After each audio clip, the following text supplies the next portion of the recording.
Yes, hello everyone and welcome to my channel. And at this point in time, ang ating pag-uusapan ay is all about business. So mag-iisip tayo ngayon na isang business na pwedeng gawin na patok sa market today.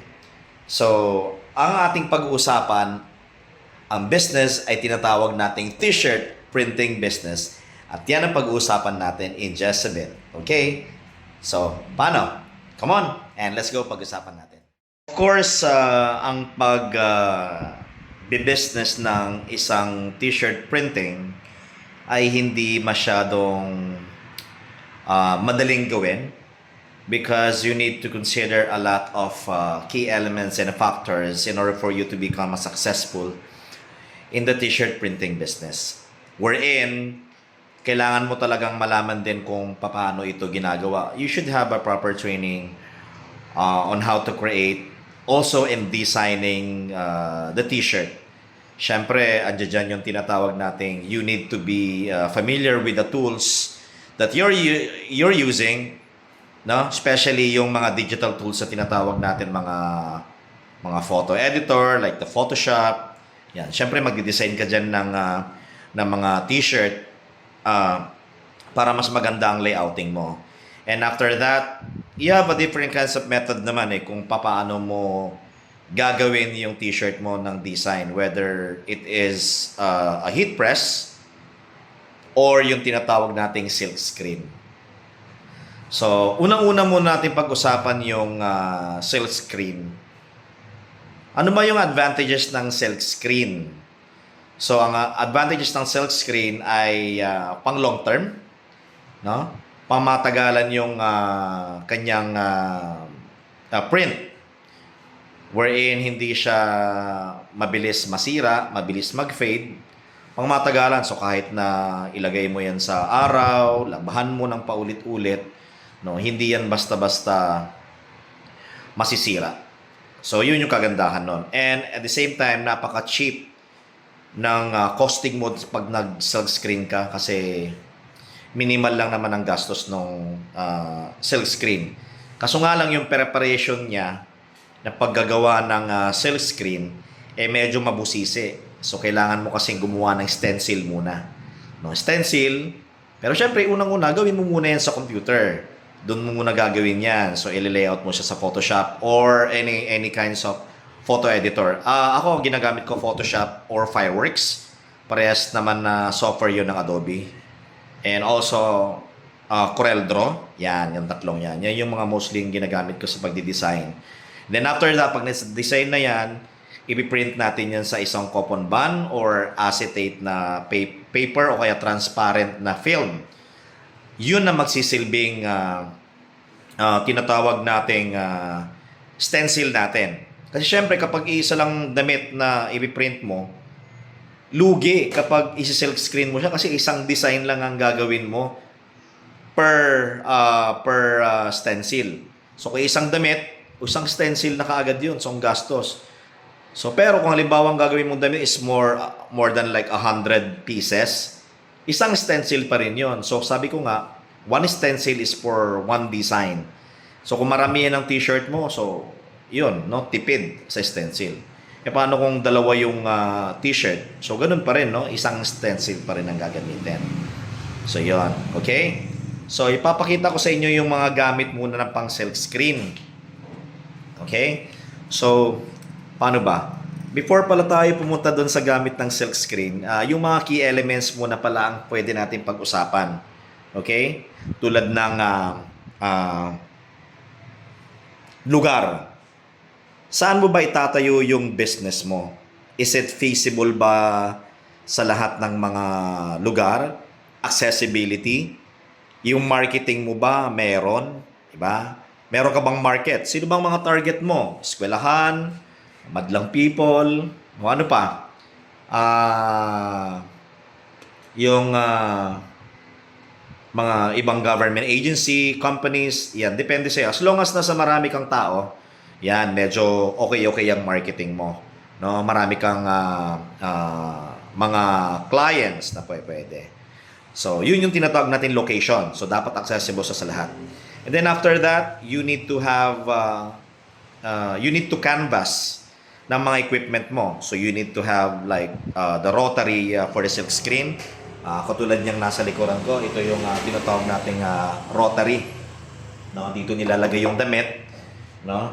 And then so dito, yan, doon nilalagay yung damit, and then dito inilalatag yung design ng damit. Okay?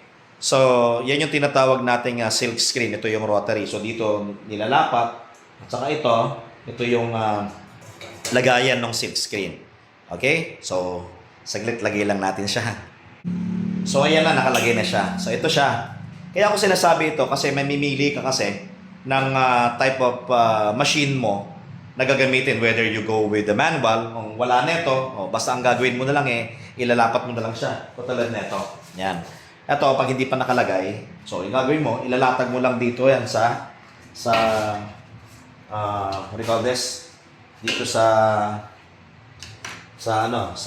damit. And then, hahagudin mo na siya ng squeegee. So, meron kang pintura dito, and then hahagudin mo siya manual. Pero pag isang design lang, okay lang naman ito kapag nilalapat mo lang dyan. Pero pag multiple colors na, ito, kailangan mo ng ganito. So, ito, pag ganyan, bababa. Yan, and then, hagod na lang siya. So, ito yung tinatawag nating rotary na silk screen. At ito naman, yung tinatawag nating exposure box. Dito natin dinedevelop yung stencil para gagamitin natin siya dito. Of course, I have printers and my working station, the desktop. Also, I have another printer. Kasi kung minsan, hindi lang basta pang silk screen. So, meron din akong printer na pang sabli. Pang sabli. And also, I have here also another printer pa. And this is the heat press. So, dito, inilalagay din yung damit ko minsan. Ito. Yan. Ilalagay dyan yung damit. And then, once you put the t-shirt dyan, and then maglalagay tayo ng design dito na tinatawag nating vinyl sticker. So, and then, gaganyan din natin siya, iinitin. And then, pagtaas, okay na siya. So, medyo tipid itong heat press na tinatawag. Pwede kasing vinyl sticker or yung tinatawag nating sublimation printing. So, pwede yan. So, lahat naman ng mga gamit na pwede mong gawin sa t-shirt printing, mag-iisip ka kung talagang ano yung gagawin mo. Pwede naman. Kung saan ka makakatipid, yun. Okay? So, I have desktop workstation. At saka ito pala, hindi ko pala nasabi. Ito yung tinatawag nating cutter plotter. So, dito kinakat yung sticker, no? And then, ilalagay natin siya rito. And then, saka mo siya ipipress. So, ito, kinakat yung sticker. And then, ito yung piniprint out na sa damit. Dito ang heat press. Pwede tayo gumawa rito ng mga stickers ng mga sasakyan. Stickers na kahit na basta stickers, pwede dyan. Pang-cut lang talaga siya. Okay? Bababa natin siya by means of heat. Yung mga sublimation printing na yan, pwede yung mga mug press, paggagawa ka ng mug press.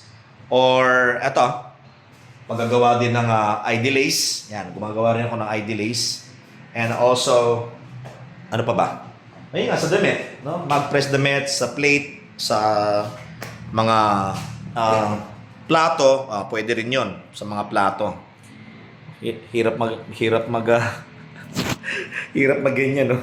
Ngawit. Wala kasi yung tripod ko nasira ng anak ko. And then sabi niya sa akin kagabi, "Dad, nasira ko yung tripod kasi ginagamit." Sabi, "Okay lang anak, bili na lang tayo ng bago." Kaya nga medyo nakakangalay. Ano pa nga ba? Yun, no? Yung mga product and services na po pwede nating i-offer. Like yun nga, t-shirt, printing by means of silk screen and sublimation. Also, I have the ID lace. No? Pwede rin tayo gumawa ng mga ID. No? ID. So, wala lang akong may pakitang vinyl PVC card. No? Yung mga ATM type ng ID cards, pwede rin yun. No? Nangalay na sa kabila. Ano pa ba? Ayun. Yung ating cutter plotter. Ito yung pagkakat natin ng mga sticker. Kinakat natin yung sticker dito para makapag-design tayo ng magandang output na sticker na ididikit natin dito sa damit. No, dyan. Yan. Okay? So, syempre, we have the uh, cutter plotter. We have the heat press. Yan, yung mga kakailangan natin. Syempre, huwag natin kakalimutan yung printer. So, I have 3 printers. I have my printer pang pigment. Yung pigment printer, ginagamit yan sa mga ID. Mga dark transfer dark transfer paper. Kasi yung pigment, mahirap yun na mabura. So, matingkad na matingkad ang kulay niya. Pero yung mga dye ink, yung ginagamit natin na pang printing sa mga document, yun, pag yun ang ginamit natin sa ID, for sure, baka ilang linggo pa lang mag-fade na yung ID mo. Kaya medyo hindi maganda ang pagkaka-print in terms of dye ink. Kailangan mo talagang mag-invest din ng pera sa materials mo, sa equipment mo. Yan, numero 1, na kailangan meron ka talagang capital sa pag-put up ng business. Yun na. Pero syempre, pag-aralan mo rin kung talagang kikita ka pa talaga o hindi. Pero syempre, kung yung lugar ng pinaglagyan mo ng iyong business, accessible naman sa lahat, mag-expect ka pa rin na may kikita. Ay, ako naman kahit pa paano nakaka-survive pa rin naman, no? Kahit marami tayong mga competitors dyan, proper marketing lang ang pwede mong gawin. Huwag masyadong mataas ang presyo mo para balik-balikan ka ng customer mo. And then besides, magkaroon ka dapat ng mga promo. Halimbawa, pag maramihang order, kailangan mo ring magkaroon ng mga promo and discount. So dyan, yan ang gusto ng mga tao, babalik-balik. So, marami kang pwedeng gawin in terms of t-shirt printing business.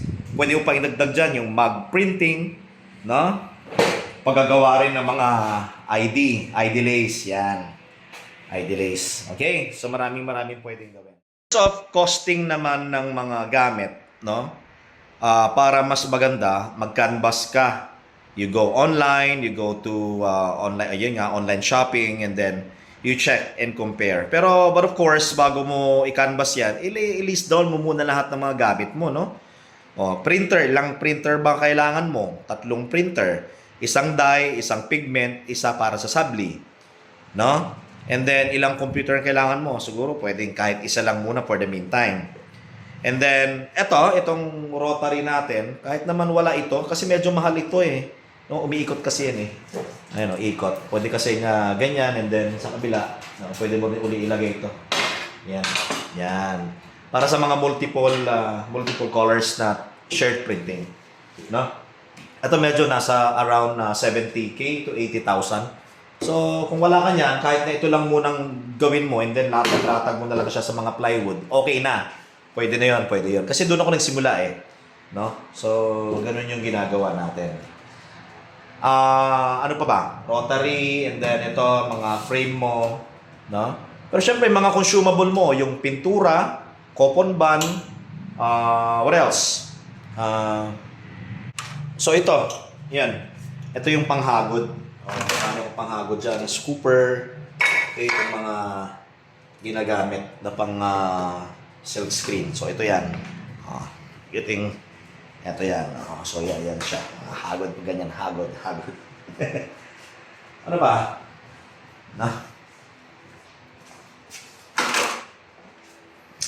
Actually, so halos lahat nandun na. Importante kasi may panggastos ka lang talaga ng pambili ng mga equipment. Yung cutter plotter, ito medyo pricey din to. Siguro mga around nasa 30K. Pero meron yung mas maliit na version nito, yung Cameo, yung isa pang gamit ko na nasa bahay. Around 12K lang siya. Ito around 10K din lang tong heat press na to. Mga printers is just like 7,000 each. So, yun. Kapag meron ka na nun, you can start your own printing business ng t-shirt. So, ayun. No? Sabi ko nga, importante lang dapat, you should have the proper market. Like the operation, how to do it. Tamang location ng printing business mo. No? Of course, kahit meron kang mga ganitong klase ng equipment, ang tanong, are you expert enough to use this equipment? Ito paano gawin? Siyempre, proper training ang kailangan mo para di pumalpak yung mga gagawin mo. So, you need to have the proper trainings, research ka, Ang dami naman mga resources over the internet, like YouTube, mga tutorials, yon. Napaka-importante kasi nun. Kasi kapag hindi mo alam yon, kailangan mo mag-hire ng tao na expert para lang doon. Siyempre, another costing na naman yon. Yung another costing mo naman, siyempre, bawas na yun sa kikitain mo. Pero kung ikaw mismo, no? Oh, di ba? Lalo-lalo na kung ang place ng lugar mo iyo pa, sa iyong lupa, sa iyong establishment, talagang blessing para sa iyo yun. Pero kung nagre-renta ka, medyo yun lang, lihado kasi baka mamaya nag-business ka para lang sa renta. Ayan. But anyway, t-shirt printing business as of now, medyo nakaka-survive naman ako kaya okay naman siya. Bawing-bawi na talaga lahat ng mga ginastos ko ever since yung mga kinita ko. Bawing-bawi na and still continuing pa rin. Siyempre, mahirap pa rin yung competition. So sabi ko nga, discount lang. Discount, promo, and everything. Proper marketing. Okay?